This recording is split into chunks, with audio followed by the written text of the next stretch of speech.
लाल गोहर ये शम्स कमर ये रातों दिन का पहरा है। ये लाल गोहर ये शम्स कमर ये लाल गोहर ये शम्स कमर ये रातों दिन का पहरा है। ये फूल कली भौरे तितली ये फूल कली भौरे तितली ये फूल कली भौरे तितली ये फूल कली भौरे तितली जो गुलशन वादी सहरा है। ऐ खुदा ऐ खुदा ऐ खुदा सब तेरा है तेरा है। ऐ खुदा सब तेरा है तेरा है तेरा हफीज मेरा। ऐ खुदा सब तेरा है तेरा हबीब मेरा है। आपको बताया कि शादी के सिलसिले में आज की ये अदबी महफिल सजाई गई है। बड़ी खुशी की बात है कि ये शादी के अलावा भी देखिए या तो आप लोग बोल लीजिए या मुझको बोल लेने दीजिए। चने चबाना और शहनाई बजाना दोनों काम एक साथ नहीं हो सकते। या आप बोल लें या मुझको बोल लें। और मैं तो ये कहता हूं कि जो बहुत बोलता है वो माइक पे खड़ा कर दो उसको, फिर मैं देखूं कितना बोलता है। तो दोस्तों ये महफिलें इसलिए शादी के अलावा भी सजानी चाहिए कि ये अदब से ताल्लुक रखती हैं। और उर्दू जुबान जो है वो एक ऐसी जुबान है जिसको पूरी दुनिया बोलती है। फर्क इतना है कि उर्दू बोलते सब हैं, उर्दू लिखता कोई नहीं। और उर्दू में एक खास बात ये है कि दूसरी जुबानें जो है जो हिंदी है इंग्लिश है वो बाएं से दाएं की सिमत लिखी जाती है। उर्दू जो है दाएं से बाएं की सिमत। इसलिए ये उसी तरह से हो गया जैसे चांद और सूरज। चांद मुसलमान हो गया, सूरज हिंदू हो गया। जैसे बकरी और गाय, बकरी मुसलमान हो गई, गाय हिंदू। हालांकि ये जिनकी गंदी जहनियत होती है उनकी ये सोच होती है। हमारे लिए जितना मोतबर चांद है उतना ही मोतबर सूरज है। हमारे नजदीक जितना एहतराम बकरी का है उससे ज्यादा एहतराम गाय का है। चूंकि हमारे मजहब ने इंसानियत का दर्श दिया और इंसानियत ये नहीं पूछती है कि ये मुस्लिम है या गैर मुस्लिम है, ये ईसाई है या सिख है। अगर कोई बच्चा या कोई इंसान रास्ते में एक्सीडेंट हो जाए तो ये कोई नहीं देखता है ये कौन जात का है, किस बिरादरी का है। इंसानियत का तकाजा होता है कि दौड़ के लोग उसको उठाते हैं। और यहाँ तक भी देखा गया कि लोग मस्जिद में जमात खड़ी है, लोग दौड़ते हुए मस्जिद के अंदर जा रहे हैं और बाहर से एक चीख आई, आवाज आई, तो बजाय वो मस्जिद के अंदर के बाहर इंसानियत का फर्ज निभाने के लिए कि नमाज तो हम बाद में पढ़ सकते हैं, पहले हम इंसानियत का फर्ज निभाएं और देखें चीख किस चीज की है, कौन आदमी चोट खा गया, किसका बेटा है, किसका लाल है। तो इंसानियत, क्योंकि हमारा जो इस्लाम है वो इंसानियत की बुनियाद पर। और जो उर्दू का ताल्लुक है जहां तक, तो हमारी ये बदनसीबी है कि उर्दू को हम ही लोगों ने लावारिस करके छोड़ दिया। और सिफत तो ये है कि जिनको हम बेअदब कहते थे, जिनको हम हिकारत की नजर से देखते थे फिल्मी दुनिया वालों को, उन्होंने उर्दू को गोद ले लिया और फिर उर्दू को इतना बुलंद मर्तबा अता किया कि उन्होंने अपनी फिल्मों के जरिए पूरे हिंदुस्तान नहीं बल्कि विदेशों में भी उनकी फिल्में गईं और उर्दू जो उन्होंने बोला, उर्दू का मतलब जो है जो लोगों ने मेयार देखा तो लोग उर्दू बोलने लगे। हम कई ऐसी जगह गए जहां पर उनकी अपनी जुबान थी, लेकिन जब हमने जो हमारी उर्दू जुबान है, हम जो बोल रहे हैं ये उर्दू ही है। अगर हम कोई बात कर रहे हैं, आप गुफ्तगू कर रहे हैं, ये उर्दू ही है, ये हिंदी नहीं है। हिंदी तो जैसे हम बोले वाइट हुसन यंत्र, ये हिंदी हो गई। वाइट हुसन यंत्र का मतलब हवा भरने वाला पंप, ये हिंदी। तो हिंदी कौन बोलता है? कोई बोलता है? नहीं बोलता। तो मेरा कहने का मतलब है कि हम उर्दू बोलते हैं लेकिन उर्दू लिखते नहीं, उर्दू पढ़ाते नहीं अपने बच्चों को। उर्दू अगर पढ़ाई जाए बच्चों को तो जो बोली जाती है और जो पढ़ने के बाद बोलेगा उसमें जमीन आसमान का फर्क है। जैसे कि अरब वाले अरबी ही बोलते हैं, लेकिन जो अरब के लोग अरबी पढ़े नहीं है उनकी जुबान में जो है उनकी इलाकाई जुबान शामिल होती है। जैसे हमारे उर्दू में हमारी इलाकाई जुबान शामिल होती है। लेकिन चूंकि उर्दू की खिदमत को जिन लोगों ने अंजाम दिया उनकी मैं आपको भी तारीख बताता चलूं। जैसे कि जोश मलियाबादी और एक आध शायर, और ये जब फिल्मी दुनिया में गए तो वहां इनसे कहा गया कि ये जो आपने शेर लिखा है इसके ये लफ्ज बदल दीजिए। तो उन्होंने कहा कि हम आपके चंद पैसों के लिए अपनी जुबान गंदी कर लें, वो वापस चले आए। ये भी खुददारी देखिए।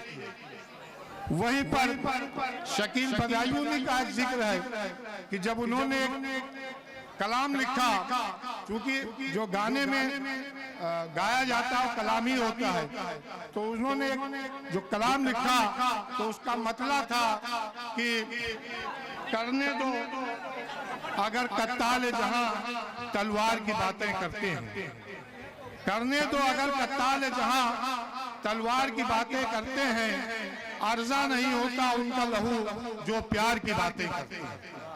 फिल्मी दुनिया वालों ने कहा कि हजरत ये थोड़ा गाढ़ा हो गया है, हमारे लोग इसको समझ नहीं पाएंगे, इसको थोड़ा हल्का कर दीजिए। तब उन्होंने फिर कहा कि ऐ इश्क ये सब दुनिया वाले बेकार की बातें करते हैं, पायल की गमों का इल्म नहीं, झनकार की बातें करते हैं। तो ये है उर्दू। उर्दू को जितना चाहो सहल बना लो, उर्दू को जितना चाहो जदीद बना लो, जितना चाहो उसको गाढ़ा कर दो, जितना चाहो उसको हल्का कर दो, ये तो आपके अंदर है। लेकिन वहीं पर उर्दू की खुददारी देखिए, ये शायर की खुददारी नहीं है, क्योंकि शायर उर्दू से वाबस्ता है, उसकी खुददारी देखिए। एक वाकया है कि मिर्जा गालिब का, उन्होंने चूंकि कर्ज अक्सर वो कर्ज ज्यादातर कर्जदार रहते थे, तो उन्होंने अपनी बीवी से कहा कि देखिए कोई शाही मुशायरा अगर मिल गया तो हमारी गुर्बत दूर हो जाएगी, और फिर आपसे जो हमने वादा किया था कि आपको सोने के कंगन ला के देंगे वो भी आपके लिए हम ले आएंगे। इत्तेफाक था कि एक शाही मुशायरे से उनको दावत कलाम मिली, वो पहुंचे, और जब पहुंचे तो उनका बड़े जोश और खरोश से इस्तकबाल हुआ। बादशाह ने उनसे कहा कि कल दरबार में किसी अंग्रेज का नाम लिया कि वो दरबार में आ रहे हैं और उनकी शान में आपको कसीदा पढ़ना है। गालिब ने कहा लाहौर भेजता हूं मैं ऐसे लोगों को जो हमारे देश के दुश्मन हैं, जो हमारे ऊपर जुल्म करते हैं, मैं उनके ऊपर कसीदा पढ़ूंगा, लाहौर भेजता हूं। ये भी शायर की खुददारी देखी, चूंकि उसके अंदर उर्दू जबान पिना थी, इसलिए उसकी खुददारी देखी। गालिब वहां से वापस चले आए और आपको बता दूं, असल मीडिया जिसको कहते हैं वो असल मीडिया कभी शायर ही हुआ करता था। शायर अपने डाइस से जो बात कह देता था उस पे अमल हो जाता था। एक बार का वाकया है, देवी के मेले का, आपके बहुत करीब का वाकया है। वहाँ मेले में नहर के किनारे कुछ डेरे लगते थे, जो रक्तासा थी, जो नाचने वाली थी, पेशेवर औरतें थी, उनके डेरे वेरे लगते थे। मुशायरा था, मुशायरे में डीएम साहब मौजूद थे, कप्तान साहब मौजूद थे। एक शायर आए और उन्होंने शेर पढ़ दिया। अब शेर देखिए, ये उर्दू जुबान है जो उन्होंने कितने सलीके से कहा। उन्होंने कहा किनारे नहर के हूरें भी मिलती हैं किराए पर, किनारे नहर के हूरें भी मिलती हैं किराए पर, गली देवे की जन्नत से भली मालूम होती है। इतना बात कहना था कि सुबह वो डेरे उखाड़ दिए गए और उसके बाद से कोई एक भी रक्कासे के वहां पर मतलब जो है कैंप नहीं। तो शायर अपना पैगाम देता था और शायर की एक खास बात रही है कि उसने हमेशा सच बोला है, चाहे उसकी जुबान कट गई हो, चाहे उसकी गर्दन कटी हो।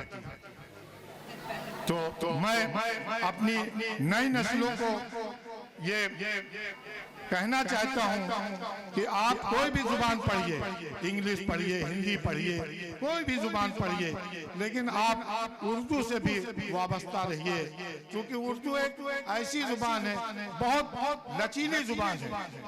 एक वाकया मैं आपको बता दूं कि आखिरी जो यहाँ के बादशाह थे बहादुर शाह जफर, उनके उस्ताद थे ज़ौक़ देहलवी साहब। तो चूंकि एक बादशाह के उस्ताद थे इसलिए बहुत इतरा के चलते थे। गालिब बैठे हुए थे, एक होटल पे चाय पी रहे थे और वो पीनत से जब निकले तो गालिब ने कहा कि बना है सह का मुसाहिब, फिरे है इतराता। तो ज़ौक़ को ये बात बहुत नागवार गुजरी और उन्होंने जाके बादशाह सलामत के बाद बताई। बादशाह सलामत के यहाँ से बुलावा आ गया गालिब का। उन्होंने कहा कि आपने ज़ौक़ के शान में गुस्ताखी की है गालिब। गालिब ने कहा नहीं, देखिए शायर का फन देखिए। गालिब ने कहा नहीं, मैंने गुस्ताखी नहीं की है, मेरे कलाम का वो मक्ता है। उन्होंने कहा बादशाह बहादुर शाह जफर ने कि गालिब मुझे नहीं सुनाओगे? उन्होंने कहा बिल्कुल जरूर सुनाऊंगा।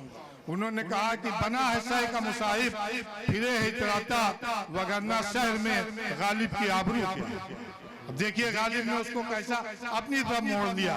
बादशाह बहुत खुश हो गए। उन्होंने कहा क्या प्यारा मक्ता आपने कहा है, इसका मतला नहीं सुनाओगे? गालिब ने फिर ज़ौक़ के ऊपर तंज कर दिया। अब देखिए शायर की बात। फिर उन्होंने ज़ौक़ के ऊपर तंज किया और उन्होंने मतला कहा कि हर एक बात पे कहते हो तुम कि तू क्या है, तुम ही बताओ ये अंदाज़े गुफ्तगू क्या है। और रगों में दौड़ने फिरने के हम नहीं कायल, वो जो आँखी से ना टपके तो फिर लहू क्या।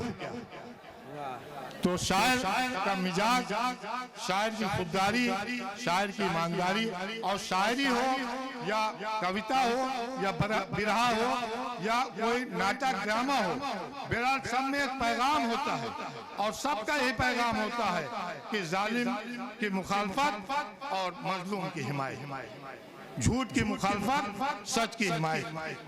तो ये एक उर्दू ही ऐसी जबान है जिसके अंदर पेवस्त हो गई तो उसके जुबान से हमेशा हक बात निकलती है, सच निकलती है, और जो बात को कह देता वो पत्थर की लकीर हो जाती है।